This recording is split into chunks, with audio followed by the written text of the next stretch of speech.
วันนี้รายการปกิณกะแห่งธรรมะโดยตัวเจ้าวัดหนองตองห่างดงจังหวัดเชียงใหม่ได้นำมาพบปะกับญาติกับโยมอีกในเวลาประเดี๋ยวนี้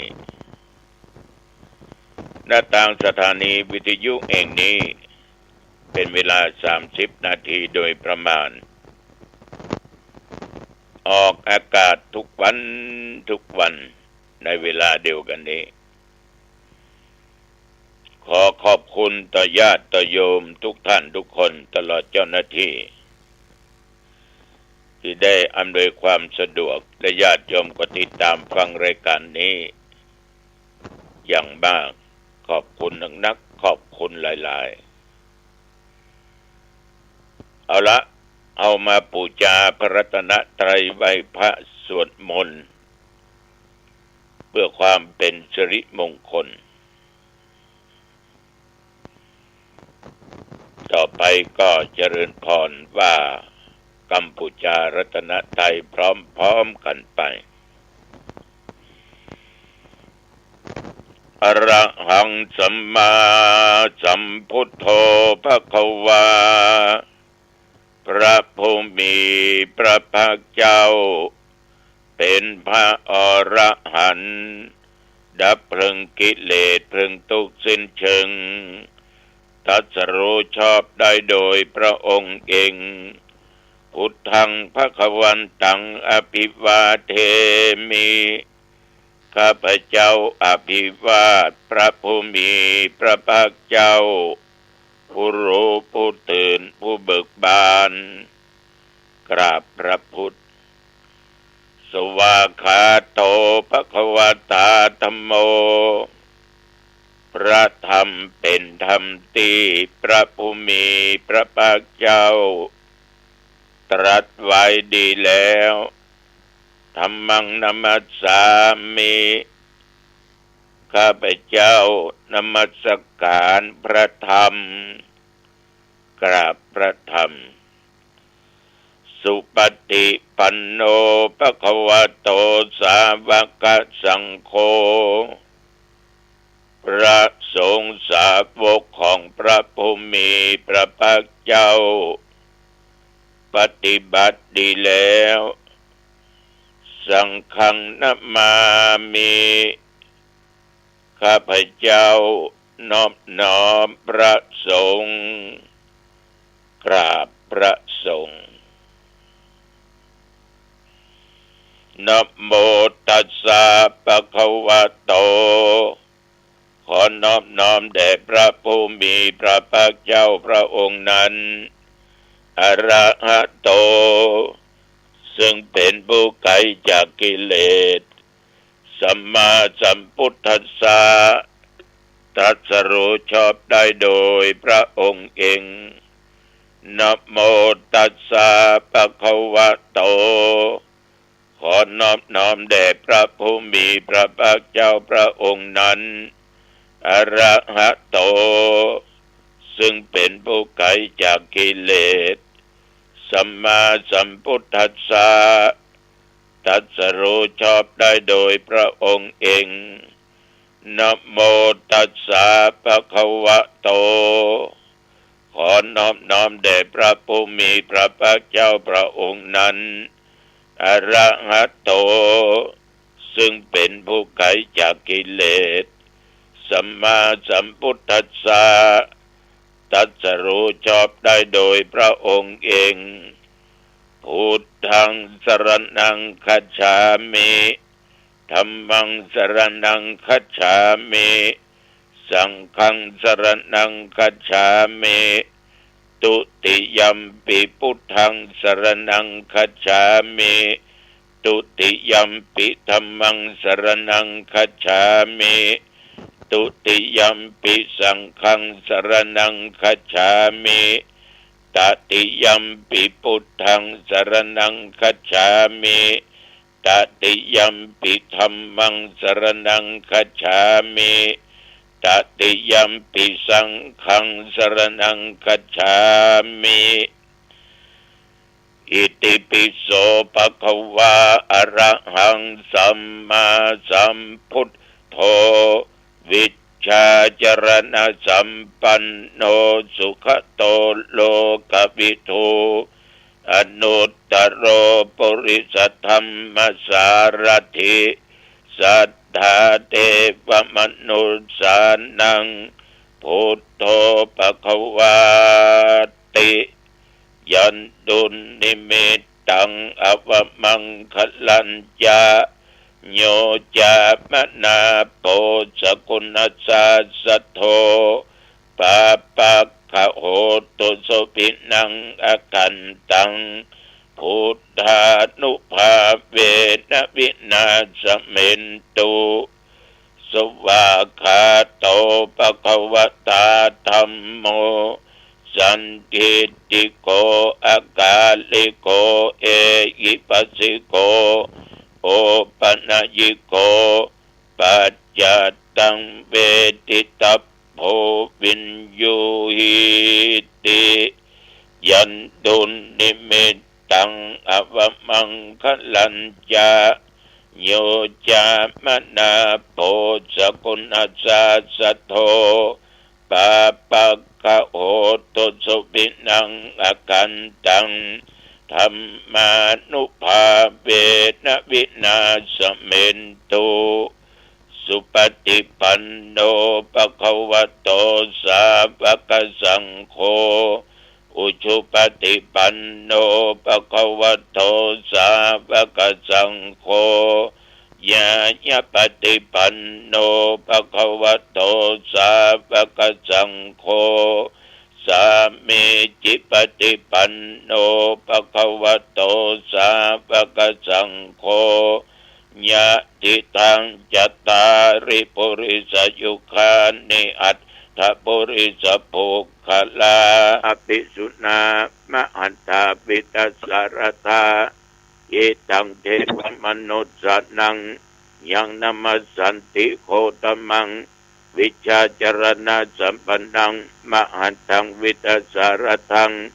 วิชาจรณะสัมปันนังพุทธังวันธามะโคตมันติยัตโตหังภาคินิอริยญาชาติยาชโตนาปิชานามิสันจิจาปนังชีวิตาวโรเปตาเตนะสัจเจนะโสติเตโอตุโสติคัปปะสะโอชังโคสติสังคโตธัมมนังวิจโยตถาวิริยัมปิติปัสสติโพชังคาจัตถาปะเรสมาธุเปกขโพชังคาสัตเตเตสัพพทักษินามุนินาสัมมัทธคตาภาวิตาปะหุลิกตาสังวัตตันติอภิญญายะนิพพานายะจะโพธิยาเอเตนะสัจวัชเชนะโสติเตโหตุสัพพทาเอกัสสมิงสมเยนะโทโมคลานัญจกัสสปังคิลเนตุคิเตติสวาโพชังเทสตะเทสญิเตจตังอภิดันติตวาโรคามุจิงสุตังคเนเอเตนะสัจวัชเชนะ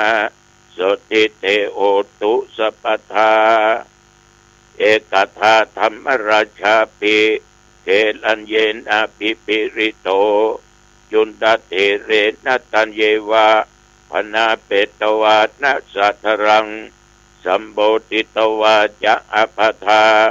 ธัมมาพุทธาสิทานาโสเอเตนะสัจวัชเชนะโสติเตโหตุสัพพทาปะอิงนาเตจะอภาทาอินนันนัมปิมะเอสินังมัคคะอัตตกิเลสวะปัตตานุปติธรรมตังเอเตนะสัจวัชเชนะโสติเตโอตุสัพพทาสักกตัวพุทธรัตนังโอสถังอุตตมังวรังกิตังเทวมนุสสานังพุทธเตเชนะโสตินานัสสันตุปัทวาสเปตุขาอุปาสเมนตุเตส สกัตตัวธรรมรัตนังโอสถังอุตตมังวรังปริลาหูปัสสมนังธรรมเตเชนะโสทินานัสสันตุปัตวาสเปพญาภูปัสสเมนตุเตสกัตตัวสังฆรัตนังโอสถังอุตตมังวรังอาหุนยังปาหุนยังสังฆเตเชนะโสทินานัสสันตุปัตวาสเปโรกาวูปัสสเมนตุเต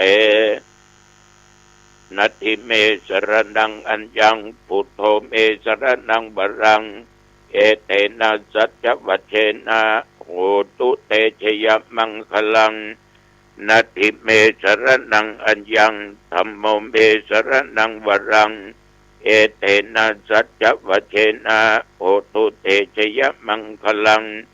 นัตถิเมสรนังอัญญังสังโฆเมสรนังวรังเอเตนะสัจจวัชเชนะโหตุเตชยมังคลังภวตุสัพพมังคลังลักขันตุสัพพเทวตาสัพพพุทธานุภาเวนะสัทธาโสติภวันตุเตภวตุสัพพมังคลังรักขันตุสัพพเทวตาสัพพธรรมานุภาเวนะสัทธาโสติภวันตุเตภวตุสัพพมังคลังรักขันตุสัพพเทวตาสัพพสังฆานุภาเวนะสัทธาโสติภวันตุเตนคัตตยัคขภูตนังปปะกะหะนิวรณาปริทัสสานุภาเวนะอันตุเตสังอุปัฏฐเวนัคตยัคขภูตนังปปะกะหะนิวรณาปริตัสสานุภาเวนะอัตวเตสังอุปัฏฐเวนัคตยัคขภูตนังปปะกะหะนิวรณาปริตัสสานุภาเวนะอัตวเตสังอุปัฏฐเวโดยบทพุทธานุภาพธรรมานุภาพสังฆานุภาพบทสาธยายมนต์อันศักดิ์สิทธิ์ด้วยจิตอันตั้งมั่นเป็นสมาธิอาตมภาพขออำนวยอวยพรเพื่อแก่ญาติแก่โยมถึงยิงใจทุกเพศทุกวัยขอโยมทั้งหลายนั้นจงอยู่ปราศจากซึ่งโรคาภัยแม้นว่าเกิดมีมาแล้วก็ขออันตรธานหายที่จะเกิดมาอย่าได้มากรรมมากายอยู่ปราศจากซึ่งเคราะห์ปีเคราะห์เดือนเคราะห์วันเคราะห์ยามเคราะห์เมื่อหลับเมื่อตื่นเมื่อยืนเมื่อเตวเคราะห์เหลวซ้ายและขวาอย่าได้มาถูกต้องกายาแห่งกันทั้งหลายนับแต่โอกาสบัดนี้เป็นต้นไปขอมีแต่ความสุขกายสบายใจประกอบไปด้วยโชคปีโชคเดือนโชควันโชคยามอายุปีอายุเดือนอายุวันอายุยามเหมือนกันทุกผู้ทุกคนแม้เอาตนเอาตัวเดินทางไปเหนือใต้ตกออกใกล้ๆขอเดินทางด้วยความปลอดภัยปราศจากอัตวะกังวลอันตรายไปก็คือมีโชคกลับมาก็คือมีชัยชนะเป็นคนมีสติและปัญญาจำเริญในกิจการงานหน้าที่ยิ่งขึ้นไปอายุวันนะสุขะพละพรอันลำเลิศประเสริฐจงบังเกิดแก่ญาติแก่โยมทุกท่านทุกคนเจริญพรกรมอุตุบอกว่าน้องฟ้ายิ่งร้ายกว่านิพพานเนอะคาเกจิก็ผ่านไปนี่มาอีกลูกแล้วฟังชื่อแล้วก็นักแก่แต่ว่านี่ญาติโยม บานแสงตะวันเลยตกอยู่วันยังค่ำบางทีก็ตกหนักบางทีก็ตกน้อยน้องตองตะว่านักแต่มีเป็นบางครั้งบางคราวแต่ว่าตั้งแต่กินข้าวงายมาจนถึงปัจจุบัน24 ชั่วโมงนั้นช่างเช้าแล้วก็ตึมไปไหนฝนมันตกแล้วก็เป็นวันศีลวันธรรมวันแห่งพระพุทธเจ้าไหว้พระสวดมนต์เจริญสมาธิภาวนาแล้วก็เทศนาธรรมเพื่อแก่ญาติแก่โยมที่เพิ่นมาวัดมาฟังเทศน์ฟังธรรมวัดหนองตองนี่เมื่อเจ้ามาทำบุญตักบาตรกินข้าวงายมาฟังเทศน์กันบางที่ไปกินข้าวทอนแล้วมาฟังเทศน์ฟังธรรมแต่หนองตองเทศน์กินข้าวงายแล้วแต่ว่าอาตมาก็เทศนาธรรมเรื่องช้าง7 หัวบัวพันกาบเพื่อญาติโยมทั้งหลายได้รับรู้รับฟังช้าง7 หัวบัวพันกาบนั้นเจ้าวรกุมารรับปากจากเจ้าบ้านเจ้าเมืองว่าจะไปหามาให้ได้ถ้าบ่ได้ปู่นั้นก็จะฆ่าน้องเปิ้นให้หมดผ่านเข้าป่าเข้าดงไปหลายที่พระใส่แม่หญิงเผยตัว32 คนลักพกพ่อหรือขอหันตัวแต่ปรากฏหันจนได้แม่หญิงเปยเหล่านั้นก็ถามซึ่งเจ้ากุมารว่าจะไปที่ไหนที่ให้น้องเคยหันช้าง7 หัวบัวปันกาบกะหอมชะลาดเต็มป่าเต็มดงเคยพระเคยหันก็น้องบ่เคยหันอ้ายเลยอ้ายต้องไปตั้งหน้าจะไปปะพระฤาษีแล้วไปปะแล้วพระก็ถึงจะบอกแต่ขอถามพระฤาษีกันว่ามันเป็นกรรมเป็นเวรอะไรอย่างของข้าเจ้าทั้งหลายว่ามีเสื้อผ้าใส่นุ่งเปื่อยตายอย่างเงี้ยเนี่ยอปิกมาขอมาแวะบอกกันเนอะได้ไม่มีปัญหา พระกุมารเจ้าก็เที่ยวไปญาติโยมท่านผู้ฟังทั้งหลายไปปะใส่ช้างเอางาตั้งคำจมปวกยักษ์ก็บอกออกไปทำการปะช้างไปคำที่ต้นโพสลายง้างเท่าใดก็ถึงบอกออกก็บอกอย่างเดียวกันว่าจะไปตามมาช้าง7 หัวบัวปันกาบพี่ช้างทั้งหลายหันเกาะมาหันนี่หรอกพ้นไปทางหน้าเดอะปะพ่อฤาษีถามเพิ่นกรรมเพิ่นถึงจะบอกแล้วก็ถามนั่นเป็นกรรมวิบากอันใดที่เอางาไปตั้งอยู่จอมปลวกทอดก็บอกออก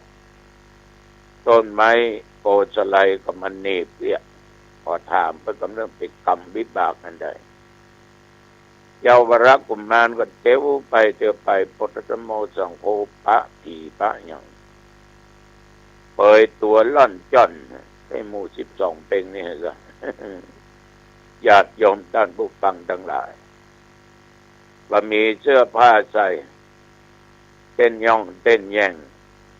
ก็ถามพระเจ้าจะไปที่ไหนเพราะว่าจะไปเสาะหาช้าง7 หัวบัวปันกาบที่ผีทั้งหลายหันก็บานมีปะไปทางหน้าแล้วไปปะพ่อฤาษีแล้วปะแล้วก็ถามว่ากรรมว่าข้าทั้งหลายมันเกิดเป็นเปรตเป็นผีเนี่ยมันเป็นกรรมวิบากอันใดจะพ้นเมื่อใดก็มีเสื้อผ้าใส่ตัวท่านทั้งหลายเจ้าวรกุมารก็เดินทางต่อไปไปปะอย่างนั้นก็ตุโมเถื่อประเภทยก7 ว่า เอามานึกถึงเรื่องนี้ท่านทั้งหลายเนี่ยเดือน12 เป็งเนี่ยเดือน12ออกเนี่ยตั้งแต่ออกค่ำถึงเดือน12ดับหมู่เฮาชาวพุทธทั้งหลายเนี่ยจะทำบุญอุทิศส่วนกุศลแก่บุรพาจารย์ ต่อผู้มีพระคุณทั้งหลายเป็นต้นว่าพ่อก็ดีแม่ก็ดีญาติวงศาที่ล่วงลับดับขันไปผู้ที่มีพระคุณล่วงลับดับขันไปญาติโยมทั้งหลายมันเป็นเดือนแห่งความกตัญญูกตเวทิตาเดือนหนึ่ง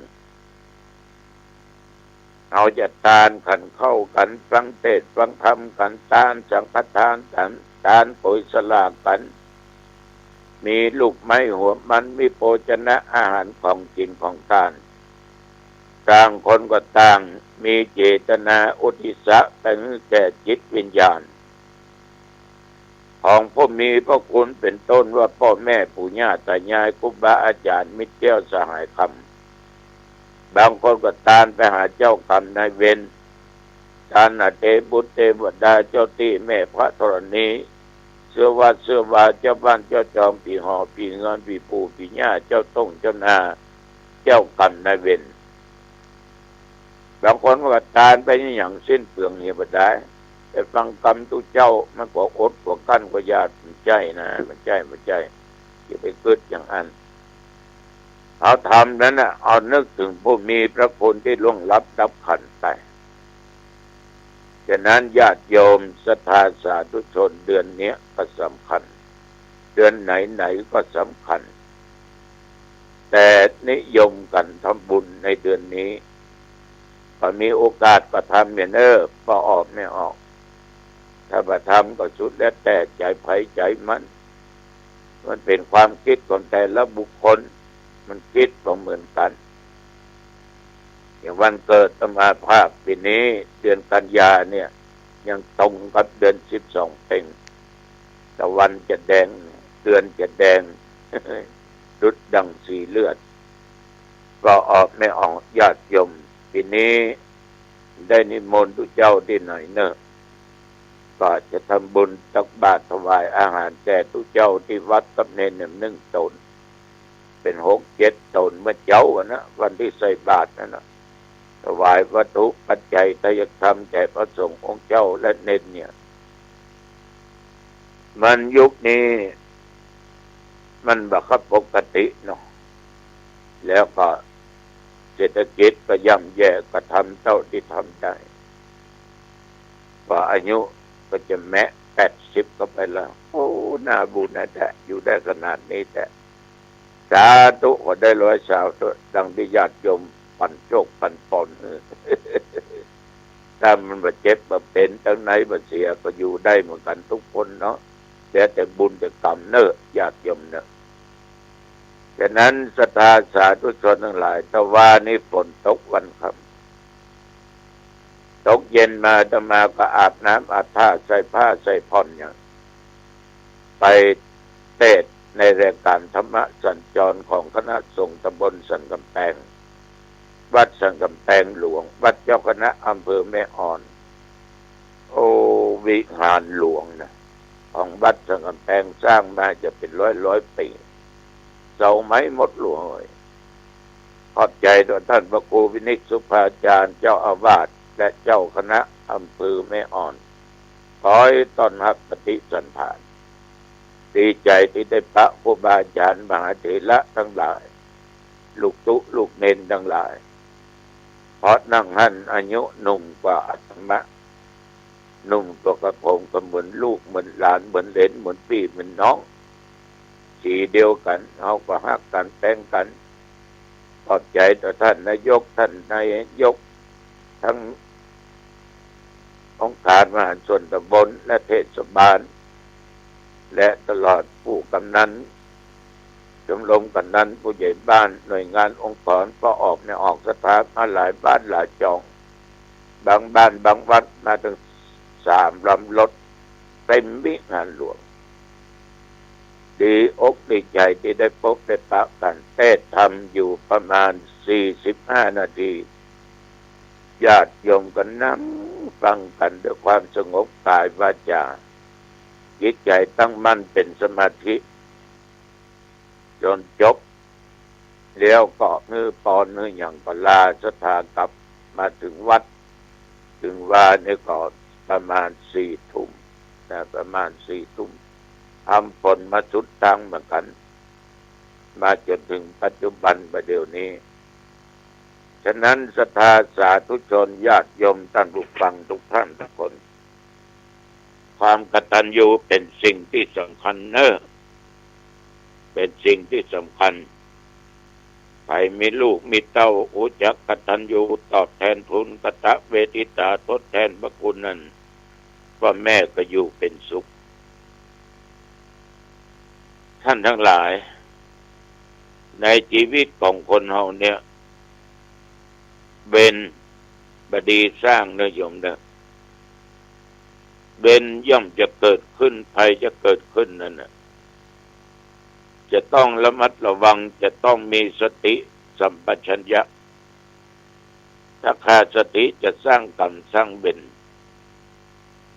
เพราะกรรมเบญนั้นน่ะมันคอยปิดหนทางไว้มันบดีมันจะติดตัวเขาไปทุกภพทุกชาติฉะนั้นถ้ามีสติคอยระมัดระวังมันสามารถปิดหนทางในการสร้างเบญสร้างกรรมก็ได้คือมันจะสำรวมตาหูจมูกลิ้นกายและใจไว้ให้ดีก็ควรที่จะประมาทในญาติโยมเนอะระวังตาเนี่ยนะสร้างเวรได้นะหูสร้างกรรมได้นะจมูกสร้างกรรมเวรได้